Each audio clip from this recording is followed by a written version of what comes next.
Bismillahirrahmanirrahim. Assalamu alaikum. Welcome to the fourth lecture of management accounting. Third lecture में हमने budgeting को continue किया था और हमने रिग्रेशन एनालिसिस को थोड़ा सा फर्दर पढ़ा था। हमने ये देखा था कि कॉस्ट फंक्शन, कॉस्ट एक्सप्रेशन किस तरह से रिग्रेशन एनालिसिस से कंपेयर किया जा सकता है, क्या सिमिलैरिटी है कॉस्ट फंक्शन में और रिग्रेशन फंक्शन में। उसके बाद हमने डिफरेंट टाइप्स ऑफ कॉस्ट देखी थी, एग्जाम्पल देखी थी और हमने ये देखा था कि डिफरेंट लेवल ऑफ प्रोडक्शन पे अगर हमें 3-4 तरह की कॉस्ट दे दी जाए तो हम ये कैसे पता लगाएंगे कि कौन सी कॉस्ट फिक्स कॉस्ट है, कौन सी कॉस्ट वेरिएबल कॉस्ट है और कौन सी कॉस्ट जो है वो सेमी वेरिएबल या सेमी फिक्स कॉस्ट है। इसी डिस्कशन में हमने ये देखा था कि फिक्स कॉस्ट जो है वो irrespective of level of activity constant रह रही थी, सेम रह रही थी। इसी में हमने ये देखा था कि जो प्योरली वेरिएबल कॉस्ट थी वो with respect to level of activity change हो रही थी और एक कांस्टेंट रेट पे चेंज हो रही थी और वो रेट जो था वो कॉस्ट पर यूनिट को रिफ्लेक्ट कर रहा था। फिर हमने ये कंक्लूजन ड्रॉ किया था कि जनाब फिक्स कॉस्ट जो है वो irrespective of level of activity हर लेवल ऑफ एक्टिविटी पे सेम रह रही है, जबकि variable cost with respect to level of activity या with respect to level of production, units of production तो बढ़ रही है, चेंज हो रही है, लेकिन पर यूनिट सेम रह रही है। इसी तरह हमने एक और कॉस्ट देखी थी जो कि चेंज तो हो रही थी with respect to level of activity या with respect to units of production, लेकिन उसके चेंज होने का रेट सेम नहीं था। तो जनाब उस कॉस्ट को हमने ये देखा था कि ना तो उसकी नेचर प्योरली फिक्स कॉस्ट की थी, ना ही वो प्योरली वेरिएबल कॉस्ट थी। जनाब वो कॉस्ट सेमी वेरिएबल या सेमी फिक्स्ड कॉस्ट थी, जिसमें कुछ पोर्शन फिक्स कॉस्ट का था और कुछ पोर्शन वेरिएबल कॉस्ट का था। जनाब यहाँ पे एक सवाल उठा था कि जनाब हम इसमें से फिक्स पोर्शन को और वेरिएबल पोर्शन को कैसे सेपरेट आउट करें, कैसे पता लगाएं कि इस कॉस्ट में कितना पोर्शन फिक्स कॉस्ट का है और कितना पोर्शन वेरिएबल कॉस्ट का। यहाँ पर बजटिंग भी मैदान में आई और उसने कहा कि जनाब बजटिंग में रिग्रेशन एनालिसिस और हाइलो मेथड के फॉर्मूलाज हैं, आप इनके थ्रू किसी भी सेमी वेरिएबल कॉस्ट में से फिक्स पोर्शन ऑफ कॉस्ट और वेरिएबल पोर्शन ऑफ कॉस्ट को अलग कर सकते हैं, प्रोवाइडेड कि आपके पास एक से ज्यादा लेवल ऑफ एक्टिविटी का डाटा अवेलेबल हो। ठीक है। इसके बाद एक सवाल पैदा हुआ था कि सर क्या fix cost her level of activity के लिए हमेशा सेम रहेगी?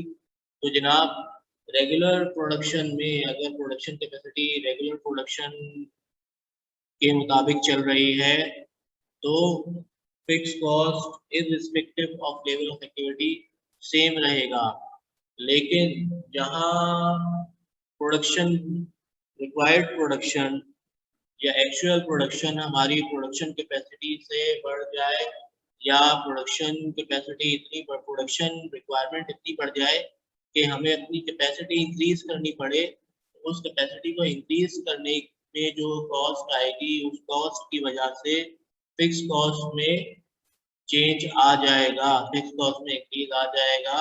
लेकिन फिर हमने ये भी कहा था कि जब कैपेसिटी इंक्रीज हो जाएगी तो वो फर्दर एक अनदर लेवल ऑफ कैपेसिटी तक सेम रहेगी।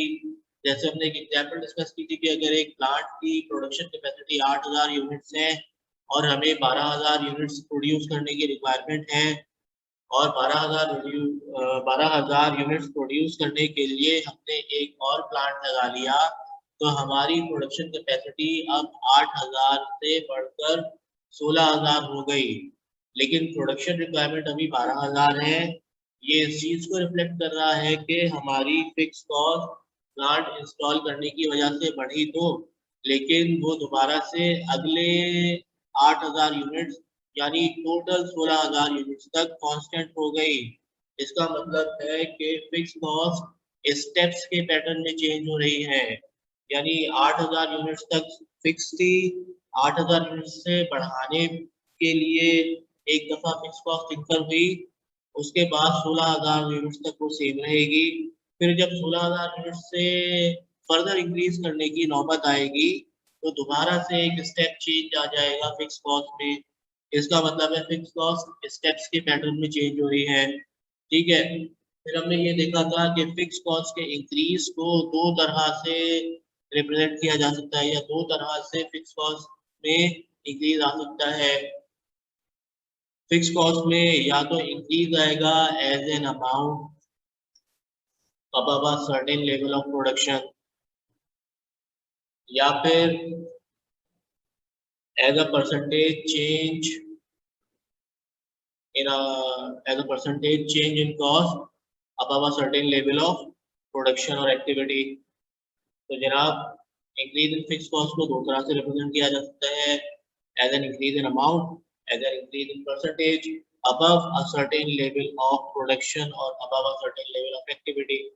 तो जनाब फिर हमने ये देखा था कि अगर increase in fix cost as an amount आ रही है तो उस केस में हम किस तरह से फिक्स कॉस्ट और वेरिएबल कॉस्ट को सेपरेट आउट करेंगे सेमी वेरिएबल कॉस्ट में से और बजटिंग करेंगे।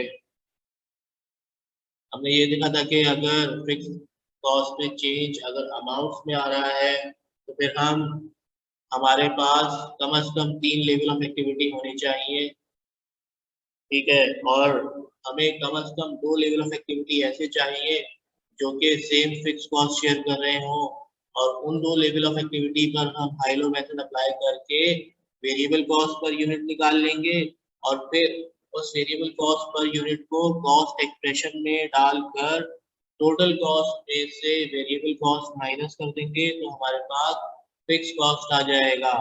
और कॉस्ट एक्सप्रेशन क्या होती है? कॉस्ट एक्सप्रेशन होती है total cost is equal to fix cost plus variable cost. हमने हाई लो मेथड से वेरिएबल कॉस्ट पर यूनिट निकाल ली, total cost at the level of activity given होती है, तो हम टोटल कॉस्ट में से variable cost at particular level of activity minus कर देंगे तो हमारे पास फिक्स कॉस्ट आ जाएगी। इसी तरह अगर फिक्स कॉस्ट में चेंज एज अ परसेंटेज आ रहा हो तो उस सूरत में हम क्या करेंगे? उस सूरत में भी हम ये देखेंगे कि कौन सा पेयर है गिवन डाटा में जो सेम फिक्स कॉस्ट शेयर कर रहा है। उसके बाद उस पेयर पे हाई लो मेथड अप्लाई करके हम वेरिएबल कॉस्ट पर यूनिट निकाल लेंगे, और फिर वेरिएबल कॉस्ट पर यूनिट को कॉस्ट एक्सप्रेशन में सब्स्टिट्यूट करके कॉस्ट एक्सप्रेशन में डालकर टोटल कॉस्ट में से वेरिएबल कॉस्ट माइनस कर देंगे तो हमारे पास फिक्स कॉस्ट आ जाएगी। और फिर हम कॉस्ट एक्सप्रेशन या रिग्रेशन इक्वेशन ड्रॉ कर लेंगे वो लो लेवल ऑफ एक्टिविटी पर और हाई लेवल ऑफ एक्टिविटी पर और हाई लेवल ऑफ एक्टिविटी की फिक्स कॉस्ट निकालने के लिए हम परसेंटेज अप्लाई करके अदर लेवल ऑफ एक्टिविटी की फिक्स कॉस्ट निकाल लेंगे।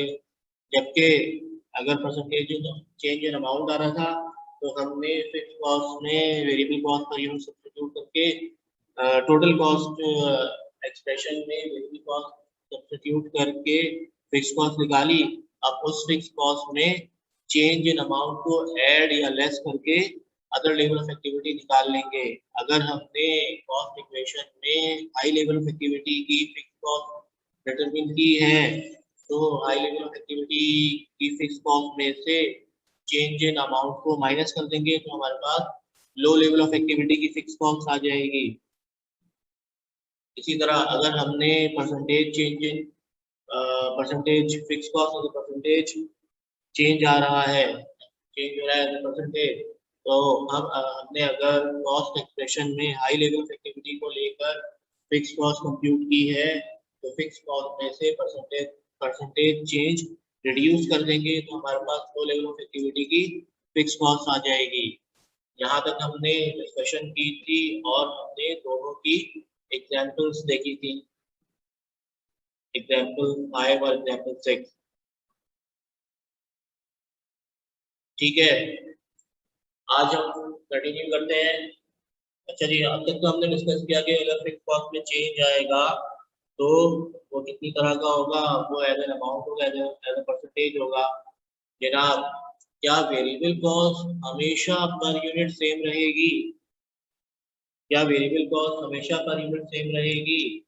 जनाब, इसका भी वही आंसर है कि रेगुलर कोर्स ऑफ प्रोडक्शन में अगर प्रोडक्शन रेगुलर कैपेसिटी के मुताबिक हो रही है तो variable cost per unit same रहेगी। लेकिन अगर प्रोडक्शन में इंक्रीज आ जाए तो इंक्रीज आने की वजह से वेस्टेज में इंक्रीज या डिक्रीज आएगा और उसकी वजह से वेरिएबल कॉस्ट कम या ज्यादा हो सकती है। हम देखते हैं कि अगर किसी यूनिट को किसी प्रोडक्ट का एक यूनिट प्रोड्यूस करने में 10 kilogram of raw material use होता है और वेस्टेज की परसेंटेज है 10%, तो हमें 11 केजी ऑफ रॉ मटेरियल चाहिए होगा एक यूनिट ऑफ प्रोडक्ट बनाने के लिए, क्योंकि 10% लॉस होने के बाद 10 केजी बचेंगे तो वो यूज हो रहे होंगे उस प्रोडक्ट को बनाने में। अच्छा जी, अगर 50 यूनिट्स की प्रोडक्शन है और 1 केजी की कॉस्ट हमारे पास फॉर एग्जाम्पल 1 रुपए है, तो 11 केजी की कॉस्ट हमें 11 रुपए पड़ी और 1 यूनिट प्रोड्यूस करने की कॉस्ट हमें 11 रुपए पड़ गई। ठीक है, अगर हम 50 यूनिट प्रोड्यूस कर रहे हैं तो हमें 1 यूनिट प्रोड्यूस करने की कॉस्ट क्या पड़ेगी? 50 इंटू 11 यानी कि 550 रुपए। ठीक है, अगर हम 100 यूनिट्स ऑफ प्रोडक्शन के लेवल पे चले जाएं, अगर हम 100 यूनिट्स ऑफ प्रोडक्शन के लेवल पे चले जाएं तो जनाब अब हमारी 1 यूनिट प्रोड्यूस करने की कॉस्ट कुछ कम हो जाएगी। क्यों? देखते हैं। 1 यूनिट प्रोड्यूस करने की कॉस्ट हमें 11 रुपए आ रही थी क्योंकि 1 यूनिट पे 11 केजी ऑफ रॉ मटेरियल लग रहा था, वेस्टेज 10% था और 10 केजी से वो यूनिट बन रहा था। तो जनाब 10 यूनिट प्रोड्यूस करने के लिए 110 केजी चाहिए, 100 यूनिट प्रोड्यूस करने के लिए 1100 केजी चाहिए। जनाब 100 यूनिट प्रोड्यूस करने के लिए 1100 केजी चाहिए और वेस्टेज के बाद 1000 यूनिट्स जो है वो कंज्यूम हो जाएंगे 100 यूनिट्स प्रोड्यूस करने में। अच्छा, 1100 केजी ऑफ रॉ मटेरियल की कॉस्ट हमें कितनी पड़ी? 1100 रुपए, अगर 1 रुपए पे चल रहे हैं। ठीक है, तो जनाब 100 यूनिट्स प्रोड्यूस करने की कॉस्ट हमें 1100 रुपए पड़ी, लेकिन अब हमारे पास वेस्टेज में 100 केजी और पड़ा हुआ है। जनाब उस 100 केजी में से मैं कम से कम 9 यूनिट्स प्रोड्यूस कर सकता हूँ मजीद। जनाब अब मेरे पास एक्चुअल प्रोडक्शन क्या हो गई? एक्चुअल प्रोडक्शन कैपेसिटी मेरी हो गई 109 यूनिट्स, 1100 रुपए कॉस्ट आई, मेरी एक्चुअल प्रोडक्शन कैपेसिटी 109 यूनिट्स हो गई, यानी कि उस रॉ मटेरियल से मैं 109 यूनिट बना सकता हूँ। जब मैं 1100 को 109 से डिवाइड करूंगा तो मेरी वेरिएबल कॉस्ट अब 11 रुपए नहीं रहेगी, बल्कि मेरी वेरिएबल कॉस्ट 10 रुपए कुछ पैसे या 9 रुपए कुछ पैसे आ जाएगी। देखते हैं जनाब, 1100 को अगर हम 109 से डिवाइड कर दें तो जनाब 10 रुपए 9 पैसे, 10 रुपए 9 पैसे कॉस्ट आ जाएगी मेरी, जबकि पहले थी 11 रुपए पर यूनिट। अब मेरी वेरिएबल कॉस्ट 10 रुपए 9 पैसे हो गई, तो जनाब वेरिएबल कॉस्ट में डिक्रीज आ गया। इसका क्या मतलब है कि प्रोडक्शन अगर एक सर्टेन कैपेसिटी से एक्सीड कर जाए तो वेरिएबल कॉस्ट भी चेंज हो जाती है, हमेशा सेम नहीं रहेगी। अच्छा जनाब, अगर वेरिएबल कॉस्ट में चेंज आता है तो वो कितनी तरह से एक्सप्रेस किया जा सकता है? जनाब, अगर वेरिएबल कॉस्ट में चेंज आता है तो वो as a percentage increase on all units above a certain level of activity. यानी फॉर एग्जांपल हम 10,000 यूनिट्स प्रोड्यूस कर रहे हैं, अगर हमारी प्रोडक्शन 15,000 यूनिट से एक्सीड कर गई तो हमारी वेरिएबल कॉस्ट 10% कम हो जाएगी on all units above 15,000 units. इसी तरह वेरिएबल कॉस्ट इंक्रीज जो है on every n number of units भी चेंज हो सकती है, यानी दो तरह से एक्सप्रेस हो सकती है वेरिएबल कॉस्ट की change, either on all units above certain level of activity या percentage change on every n number of units after every n number of units। For example, मेरी वेरिएबल कॉस्ट 2 रुपए है, हर 1000 units के बाद मेरी variable cost में 1 पैसे का डिक्रीज आ जाता है। इसका मतलब है कि on every n number of units मेरी वेरिएबल कॉस्ट बढ़ सकती है या कम हो सकती है। जनाब, अब इसको किस तरह से हम डील करेंगे? इसको किस तरह से डील करेंगे? जनाब, मेरी वेरिएबल कॉस्ट अगर चेंज हो रही है, बढ़ रही है और all units above a certain level of activity, और all units above certain level of activity, तो सबसे पहले तो हम गिवन डेटा में वो पेयर आइडेंटिफाई करेंगे जो सेम वेरिएबल कॉस्ट शेयर कर रहा हो। वो पेयर आइडेंटिफाई करेंगे जो सेम वेरिएबल कॉस्ट शेयर कर रहा हो। जनाब, इसका क्या मतलब है? इसका ये मतलब है कि हमारे पास कम से कम 3 या उससे ज्यादा लेवल ऑफ एक्टिविटी का डाटा गिवन होना चाहिए, तभी हम उसमें से 2 लेवल ऑफ एक्टिविटी ऐसे निकालेंगे जो सेम वेरिएबल कॉस्ट शेयर कर रहे होंगे। जनाब, फिर हम ये देखेंगे कि उस पेयर पे हाइलो मेथड अप्लाई करके variable cost per unit of activity पर यूनिट निकाल लेंगे उस पेयर की लेवल ऑफ एक्टिविटी के लिए। ठीक है, उसके बाद हम परसेंटेज इंक्रीज या डिक्रीज अप्लाई करके अदर लेवल ऑफ एक्टिविटी की वेरिएबल कॉस्ट कंप्यूट कर लेंगे और फिर टोटल कॉस्ट एक्सप्रेशन हम ड्रॉ कर सकते हैं on high level of activity और लो लेवल ऑफ एक्टिविटी। ठीक है, इसी तरह अगर परसेंटेज इंक्रीज हो रहा हो in variable cost on every n number of units, on every n number of units, उस सूरत में हम क्या करेंगे? उस सूरत में भी हम वो पेयर आइडेंटिफाई करेंगे जो सेम वेरिएबल कॉस्ट शेयर कर रहा हो। उसके बाद हम हाइलो मेथड अप्लाई करके variable cost per unit for that pair निकाल लेंगे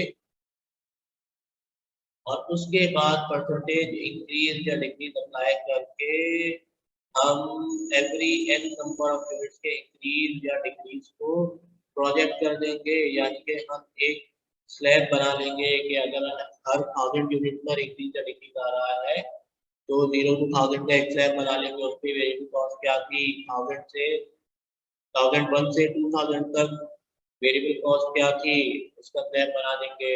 2001 से 3000 तक वेरिएबल कॉस्ट क्या थी, उसका स्लैब बना लेंगे और हर लेवल ऑफ एक्टिविटी पर परसेंटेज इंक्रीज और डिक्रीज अप्लाई करके उस पर्टिकुलर लेवल की variable cost per unit compute कर रहे होंगे। Variable cost per unit compute करने के बाद हम कॉस्ट फंक्शन ड्रॉ कर लेंगे एनी लेवल ऑफ एक्टिविटी का। जनाब, एग्जाम्पल देखते हैं, अगर percentage change in variable cost per unit और all units above a certain level of activity आ रहा हो तो उस सूरत में हम क्या करेंगे? हमने स्टेप्स को पढ़ लिए, अब हम इसके एग्जाम्पल देखते हैं। अच्छा जनाब, हम ये कैसे आइडेंटिफाई करेंगे कि गिवन सेट में दो pair same variable cost share कर रहा है। जनाब अगर वो middle level of activity given level of activity से जिस लेवल ऑफ एक्टिविटी के बाद हर यूनिट पर यूनिट चेंज आ रहा है उसके बाद आ रहा है, तो वो हायर साइड के साथ सेम वेरिएबल कॉस्ट शेयर कर रहा होगा। और अगर मिडिल लेवल ऑफ एक्टिविटी या थर्ड लेवल ऑफ एक्टिविटी उस यूनिट से कम है जिस यूनिट के बाद on all units of activity और all units of production variable cost change होनी है, तो वो middle level of activity low level of activity के साथ सेम वेरिएबल कॉस्ट शेयर कर रही होगी। चलिए एग्जाम्पल से समझते हैं इसको। हमारे पास तीन लेवल ऑफ एक्टिविटी गिवन है। हमारे पास तीन लेवल ऑफ एक्टिविटी गिवन है और कहा गया है कि जनाब 24,000 यूनिट्स ऑफ प्रोडक्शन से अगर प्रोडक्शन इंक्रीज कर गई तो वेरिएबल कॉस्ट पर यूनिट या वेरिएबल कॉस्ट 10% से रिड्यूस हो जाएगी। वेरिएबल कॉस्ट पर यूनिट 10% से रिड्यूस हो जाएगी। वेरिएबल कॉस्ट पर यूनिट 10% से रिड्यूस हो जाएगी। लेवल ऑफ एक्टिविटीज देख लेते हैं। 30,000 यूनिट्स पर 356,000 टोटल कॉस्ट है। 25,000 यूनिट्स पर 320,000 टोटल कॉस्ट है। 20,000 यूनिट्स की प्रोडक्शन पर 3 लाख टोटल कॉस्ट है। तो जनाब इसमें हाई लेवल ऑफ एक्टिविटी और लो लेवल ऑफ एक्टिविटी क्या है? ऑन द फेज 30,000 यूनिट्स में है वो हाई लेवल ऑफ एक्टिविटी है। On the phase 20,000 units low level of activity है जनाब। लेकिन इसमें इस लेवल ऑफ प्रोडक्शन पे वेरिएबल कॉस्ट पर यूनिट कुछ और है, इस लेवल ऑफ प्रोडक्शन पे वेरिएबल कॉस्ट पर यूनिट कुछ और है। तो जनाब अब जो मिडिल लेवल ऑफ एक्टिविटी दिया हुआ है, मिडिल लेवल ऑफ एक्टिविटी दिया हुआ है, ये किस लेवल ऑफ एक्टिविटी के साथ सेम वेरिएबल कॉस्ट शेयर कर रहा है? जनाब यहाँ पे सवाल में क्या बताया हुआ है? सवाल में बताया हुआ है कि 24,000 यूनिट्स के ऊपर जितने यूनिट्स प्रोड्यूस होंगे उन पे 10% इंक्रीज हो जाएगा वेरिएबल कॉस्ट में। तो जनाब 25,000 यूनिट्स ऑफ एक्टिविटी किस रीजन में आ रहा है? जनाब 24,000 से ज्यादा है। इसका मतलब है 25,000 units of production higher level of production के साथ सेम वेरिएबल कॉस्ट शेयर कर रहा होगा। तो जनाब हम इन दोनों को पेयर कर लेंगे और इस पेयर के लिए 30,000 यूनिट्स जो है वो हाई लेवल ऑफ एक्टिविटी और 25,000 units of production low level of activity हो जाएगा। अब इस पेयर पे हम हाइलो मेथड अप्लाई कर लेंगे। इस पेयर पे हम हाइलो मेथड अप्लाई करके वेरिएबल कॉस्ट पर यूनिट निकाल लेंगे। जनाब इस पेयर में high level of activity 30,000 units हैं। यहाँ पे हम यूनिट्स ले लेते हैं। लो लेवल ऑफ एक्टिविटी 25,000 यूनिट्स हैं। कॉस्ट ले लेते हैं 30,000 यूनिट्स पर 356,000 आपकी टोटल कॉस्ट है। 25,000 यूनिट्स पर 320,000 यूनिट्स आपकी 320,000 रुपीज आपकी टोटल कॉस्ट है। जनाब यूनिट्स में डिफरेंस कितना है? 5,000 यूनिट्स का। प्रोडक्शन में डिफरेंस है 5,000 यूनिट्स का। कॉस्ट में कितना डिफरेंस है? 36,000 रुपीज का। जनाब डिफरेंस इन कॉस्ट को 36,000 को डिवाइड कर दें डिफरेंस इन यूनिट से। जनाब पर यूनिट कॉस्ट क्या आ गई हमारे पास? पर यूनिट कॉस्ट क्या आ गई हमारे पास? 36,000 को डिवाइड कर दें 5,000 से, तो जनाब हमारे पास पर यूनिट कॉस्ट आ गई 7.2 रुपीज पर यूनिट। ठीक है जनाब। जनाब ये कौन सा लेवल ऑफ एक्टिविटी था ओरिजिनल सेट के लिए? ये कौन सा लेवल ऑफ एक्टिविटी था ओरिजिनल सेट के लिए? ओरिजिनल सेट के लिए ये हाई लेवल ऑफ एक्टिविटी था, क्योंकि middle level of activity high level of activity के साथ सेम वेरिएबल कॉस्ट शेयर कर रही थी। तो जनाब इससे हमने ये कंक्लूड किया कि हाई लेवल ऑफ एक्टिविटी पर हाई लेवल ऑफ एक्टिविटी पर वेरिएबल कॉस्ट पर यूनिट 7.2 है। हाई लेवल ऑफ एक्टिविटी पर वेरिएबल कॉस्ट 7.2 है। तो जनाब हाई लेवल ऑफ एक्टिविटी पर वेरिएबल कॉस्ट पर यूनिट 10% से रिड्यूस हो रही है। 10% से रिड्यूस हो रही है, यानी कि रिड्यूस होने के बाद की कॉस्ट है ये रिड्यूस होने की बाद की कॉस्ट है। अगर रिड्यूस होने से पहले की कॉस्ट 100% है तो 7.2 original low level of activity की कॉस्ट के कितने परसेंट को शो कर रहा है जनाब? 10% का रिडक्शन आ रहा है तो 90% को शो कर रहा है जनाब। लो लेवल ऑफ एक्टिविटी की वेरिएबल कॉस्ट पर यूनिट के 90% को शो कर रहा है। 10% का रिडक्शन आया है ना, 10% का रिडक्शन आया, इसका मतलब है कि इसमें 10% इंक्रीज करेंगे तो हम लो लेवल ऑफ एक्टिविटी की वेरिएबल कॉस्ट पर यूनिट निकाल लेंगे। और अगर लो लेवल ऑफ एक्टिविटी की वेरिएबल कॉस्ट पर यूनिट को हम 100% ले लें तो ये कॉस्ट उस 100% का 90% है, इसके 10% रिड्यूस होने के बाद के लेवल ऑफ एक्टिविटी की ये कॉस्ट है।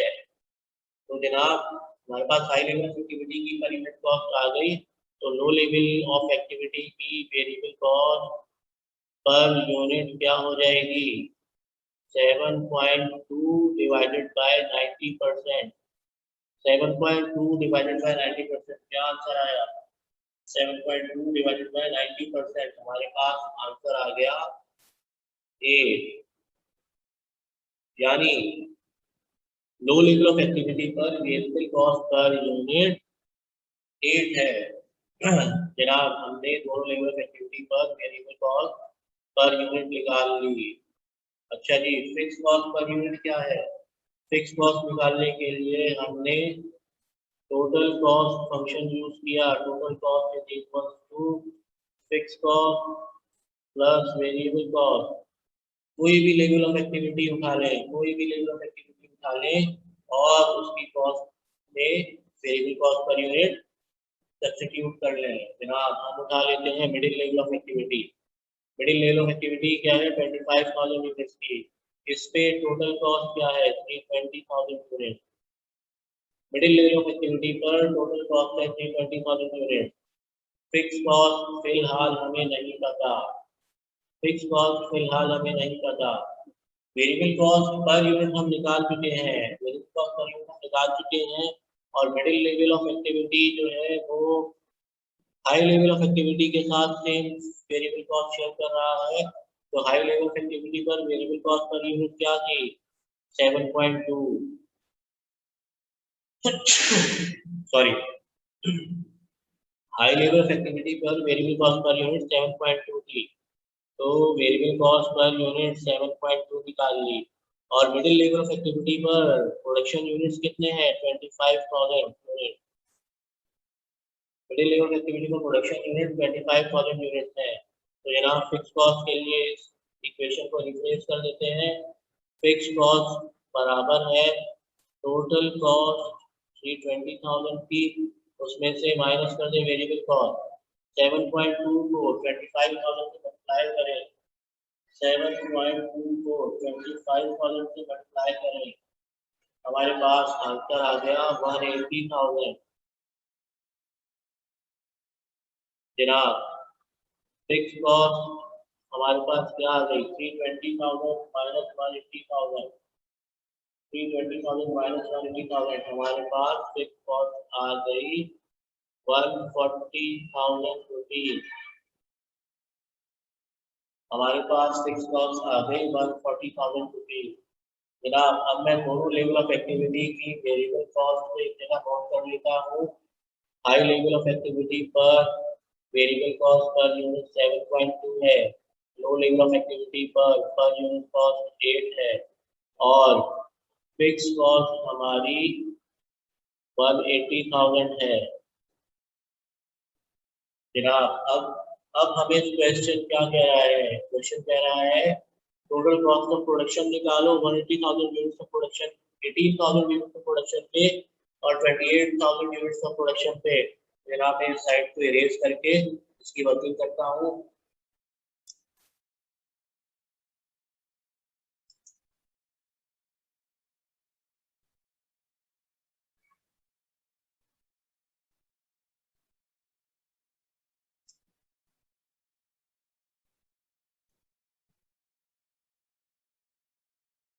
जनाब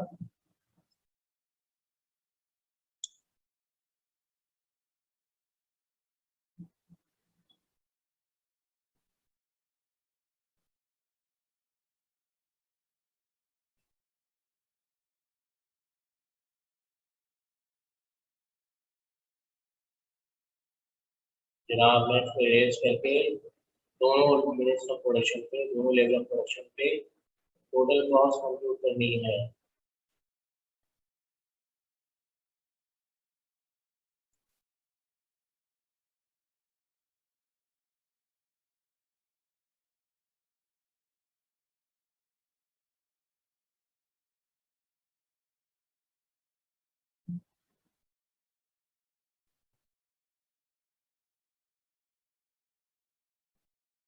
जनाब काफी है इतना, आप वर्किंग करते हैं जनाब।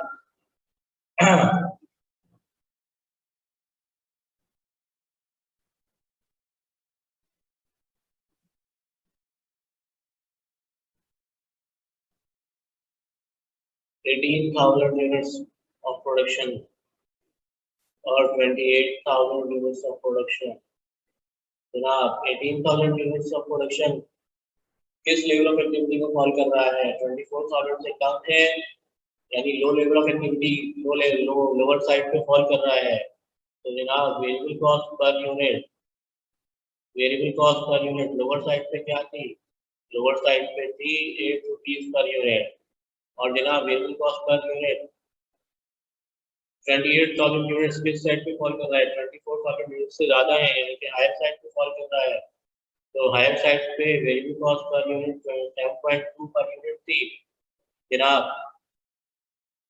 18,000 यूनिट्स ऑफ प्रोडक्शन पे टोटल वेरिएबल कॉस्ट कितनी हो जाएगी? 18,000 यूनिट्स को 8 से मल्टीप्लाई करें, 18,000 यूनिट्स को 8 से मल्टीप्लाई करें तो आपकी total variable cost eight 18,000 units of production 144,000 हो जाएगी। Total variable cost eight 28,000 units of production, जनाब 28,000 को 7.2 से मल्टीप्लाई करें, आपकी total variable cost eight 28,000 units of production 2,01,600 है। 2,01,600 है। आपने फिक्स कॉस्ट क्या कंप्यूट की है? कॉस्ट एक्सप्रेशन को यूज करके हमारी फिक्स कॉस्ट है 180,000।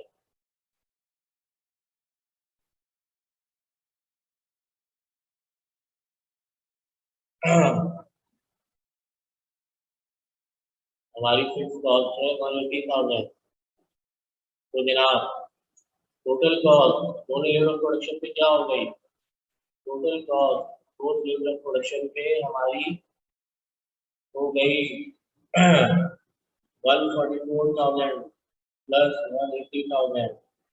जनाब 18,000 यूनिट्स ऑफ प्रोडक्शन के लिए हमारी टोटल कॉस्ट हो गई 324,000। 28,000 यूनिट्स प्रोडक्शन के लिए हमारी टोटल कॉस्ट क्या हो जाएगी? 2,01,600 प्लस 180,000। तो जनाब 3,81,600 हो जाएगी। जनाब ये हमने वो केस देख लिया जहां पर वेरिएबल कॉस्ट में चेंज आ रहा है on all units above a certain level of activity। जनाब इसको फर्दर देखते हैं।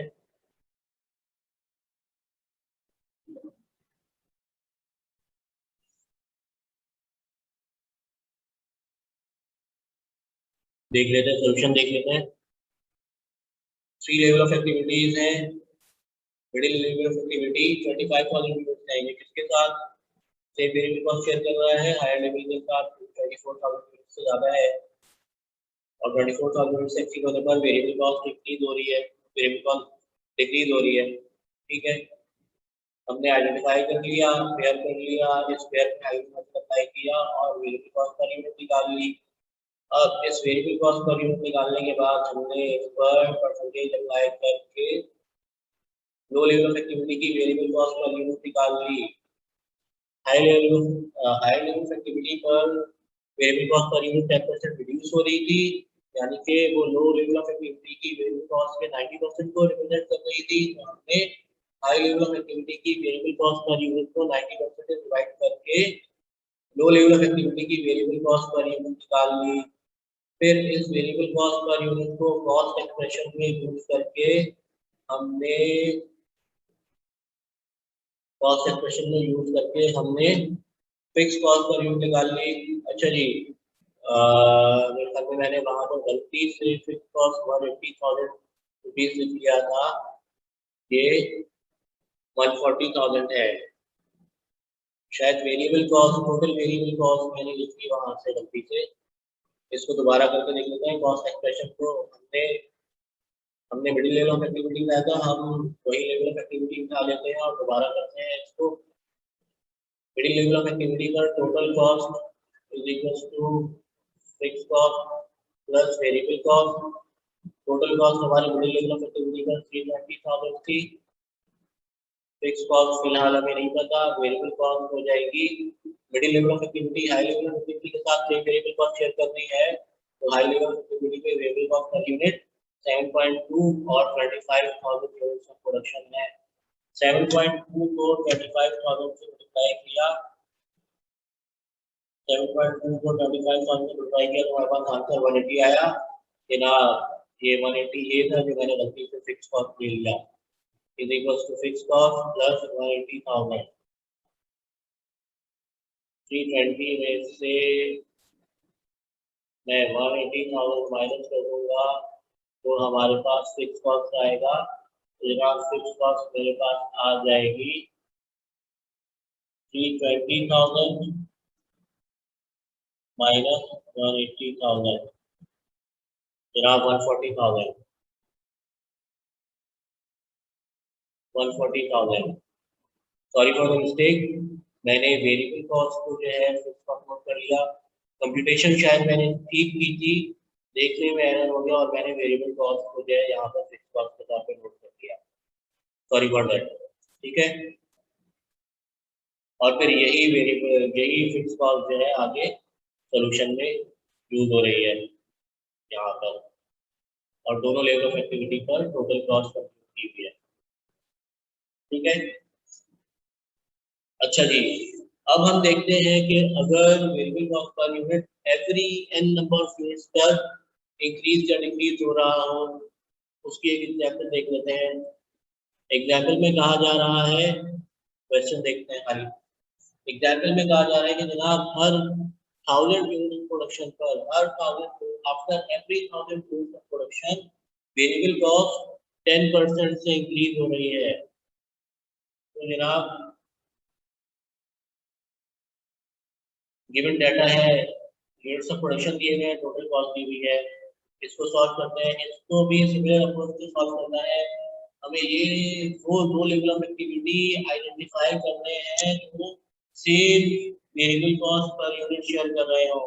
अच्छा जी, इस डाटा के लिए originally low level of activity ये है और हाई लेवल ऑफ एक्टिविटी ये है 2320। ठीक है, हमें क्योंकि इसमें variable cost per unit change हो रहा है, तो हर लेवल ऑफ एक्टिविटी की variable cost per unit change होगी। तो हमें हाई लो मेथड अप्लाई करने के लिए वो पेयर आइडेंटिफाई कर रहा है, वो पेयर आइडेंटिफाई करना है जो same variable cost per unit share कर रहा हो। अच्छा जी, 995,000 यूनिट और 1250,000 यूनिट, जनाब ये 1000 से ज्यादा है, ये 1000 से कम है, यानी ये सेम वेरिएबल कॉस्ट शेयर नहीं कर रहा होगा। अच्छा जी, 1000 के बाद वेरिएबल कॉस्ट कब चेंज होगी? जब 1001 से 2000 डेवलप तक प्रोडक्शन होगी तो variable cost per unit same रहेगी, लेकिन 2000 यूनिट्स के बाद वेरिएबल कॉस्ट में फर्दर 10% का इंक्रीज आ जाएगा। जनाब 1250 यूनिट्स और 1480 यूनिट ये दोनों फॉल कर रहे हैं बिटवीन 1001 यूनिट एंड 2000 यूनिट। इसका मतलब है ये दोनों level of activity same variable cost per unit share कर रहे होंगे। ये दोनों level of activity same variable cost per unit share कर रहे होंगे। तो इस पेयर को उठा लेंगे और इस पेयर पे हम हाई लेवल अप्लाई कर देंगे। इस पेयर के लिए 1480 unit high level of activity हो जाएगा और 1250 unit low level of activity हो जाएगा। चलिए जी, हाई लो मेथड अप्लाई कर वेरिएबल कॉस्ट पर यूनिट्स निकालते हैं। इस पेयर पे 1250 यूनिट्स है, लो लेवल एक्टिविटी पर 1480 यूनिट्स है, हाई लेवल एक्टिविटी पर लो लेवल एक्टिविटी पर टोटल कॉस्ट है 159,370, सॉरी ये 375 है।